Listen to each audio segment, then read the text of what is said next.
Hello guys, today I'm going to show you how to add VBA code to your PowerPoint presentation. So first of all, launch your PPT, and then once you're here on the landing page, click on the File tab on the left side of your window. It is highlighted red, you won't miss it. Once you're here on the left navigation bar again, click on Options. Once this pops out, click on Customize Ribbon on the navigation bar again.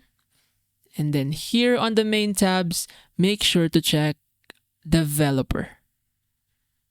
And then click on OK.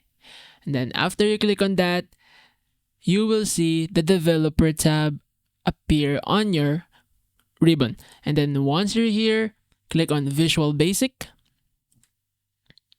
And then you're in the VBA window.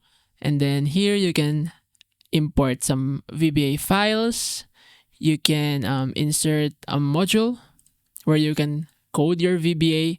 And then once you code it, you can run using the play button here. So basically that's it.